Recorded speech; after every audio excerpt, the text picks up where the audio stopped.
नमस्कार. माझं नाव सुरेश ज्ञानबा खंबलकर, गाव बोरी बुद्रुक, तालुका जिल्हा वाशिम येथील एक छोटासा कास्तकार आहे.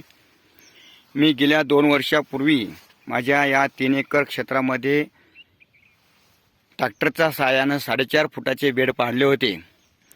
तेव्हापासून ते बेड सतत तसेच कायम ठेवून मी त्यावर ग्लायफोसेट 41% असणारं जे तणनाशक आहे याचा फवारा करून मी आतापर्यंत 4 ते 5 पिकं घेतलेली आहेत आणि हे माझं 6वं पीक आहे. जे पहिल्या पिकांची मुळं तसेच मुळांचे अवशेष तसेच कायम ठेवून, हे बघा, मुळांचे अवशेष तसेच कायम ठेवून मी त्यावर ग्लायफोसेटचा फवारा घेतला आणि ग्लायफोसेटचा फवारा घेऊन मी टोकन पद्धतीनं ही सोयाबीनची लागवड केली. आज माझ्या शेतामध्ये मी हे तण जागीच कुजवलेलं आहे. तुम्ही बघू शकता, जागीच कुजवलेलं आहे. आणि आज या शेतामध्ये मी जेव्हा सोयाबीनची टोकन केलं होतं त्यावेळेस हे हिरवगार शेत होतं, याच्यामध्ये तण वाढलेलं होतं. पण यावर्षी पाऊस हा अचानकच आला आणि पाऊस आल्याबरोबर लोकांनी ताबडतोब पेरणीला सुरुवात केली.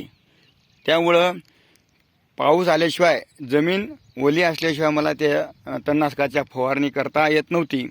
म्हणून मी तणनाशकाची फवारणी केली आणि 4 ते 5 दिवसांनी लगेचच मी टोकन पद्धतीनं सोयाबीनची लागवड केली. लोक मला हसत होते, म्हणत होते की हिरवगार रान आहे आणि यानं याच्यामध्येच तसंच पेरलेलं आहे, हा कास्तकार आहे की कोण आहे. आज मित्रहो, आज हे तण मी जाग्यावरच कुजवल्यामुळं आज माझ्या शेतामध्ये तण नसल्यातच जमा आहे. ते पूर्ण तण जाग्यावर कुजलेलं आहे, तुम्ही बघू शकता. आणि त्यामुळं एकच फायदा झालेला आहे की जमिनीचं सच्छिद्रकरण वाढलेलं आहे. पाऊस कितीकही आला तरी तो पाऊस उघडून गेल्याच्या नंतर जमीन पूर्ण कोरडी टणटण होते. जमीन ते बेड असल्याकारणानं पूर्ण पाणी धरून ठेवण्याची क्षमता वाढते आणि जमिनीमध्ये तुम्ही कोणत्याही भागामध्ये पायामध्ये चप्पल किंवा बूट घालून चालू शकता. वापशावर जमीन आहे. यावर मला जो अतिशय मोलाचा जो सल्ला आहे, हे संभाजीनगर येथील आदरणीय गुलाबरावजी खंडागळे सर हे वेळोवेळी या शून्य मशागत तंत्राचा बाबतीत मला मार्गदर्शन करतात आणि मी त्यांचा खूप खूप ऋणी आहे.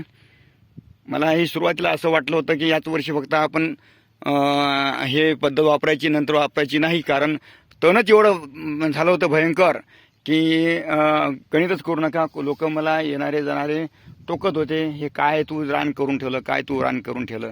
पण मला गुलाबरावजी खंडागळे सरांनी सांगितले की तुम्ही घाबरू नका, हे असंच होत असते आणि तुम्ही